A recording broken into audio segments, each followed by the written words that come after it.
Imagine a big explosion as you climb through 3,000 feet. Imagine a plane full of smoke. Imagine an engine going clack, clack, clack, clack, clack, clack, clack. Sounds scary. Well, I had a unique seat that day. I was sitting in 1D. I was the only one who could talk to the flight attendants.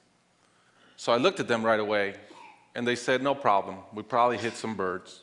The pilot had already turned the plane around, and we weren't that far. You could see Manhattan. 2 minutes later, 3 things happened at the same time.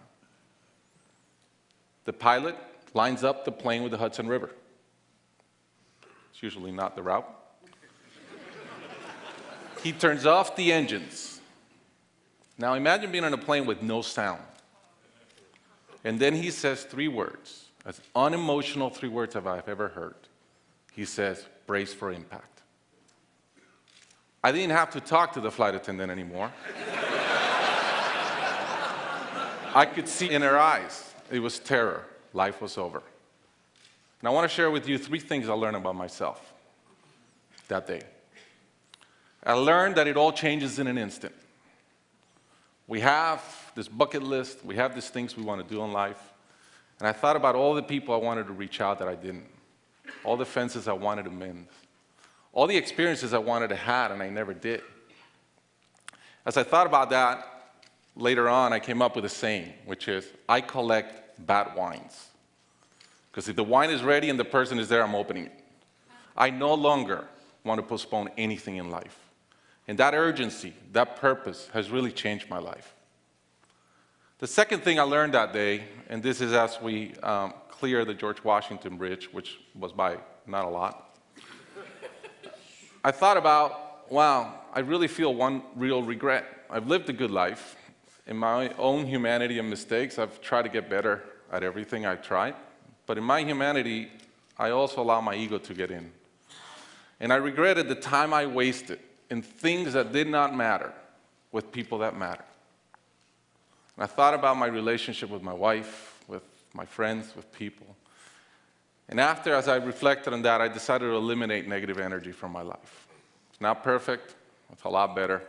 I've not had a fight with my wife in 2 years. It feels great. I'm no longer trying to be right. I choose to be happy. The third thing I learned, and this is as your mental clock starts going 15, 14, 13, you can see the water coming. I'm saying, please blow up. Right? I don't want this thing to break in 20 pieces like you've seen in those documentaries. And as we're coming down, I had a sense of, wow, dying is not scary. It's almost like we've been preparing for it our whole lives. But it was very sad. I didn't want to go. I love my life. And that sadness really framed in one thought, which is, I only wish for one thing. I only wish I could see my kids grow up. About a month later, I was in a performance by my daughter, first grader, not much artistic talent, yet. And I'm bawling, I'm crying like a little kid. And it made all the sense in the world to me. I realized at that point, by connecting those 2 dots, that the only thing that matters in my life is being a great dad. Above all, the only goal I have in life is to be a good dad. I was given the gift of a miracle of not dying that day. I was given another gift, which was to be able to see into the future and come back and live differently. I challenge you guys that are flying today.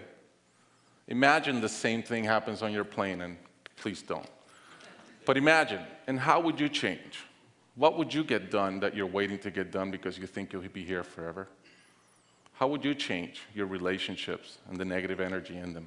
And more than anything, are you being the best parent you can? Thank you.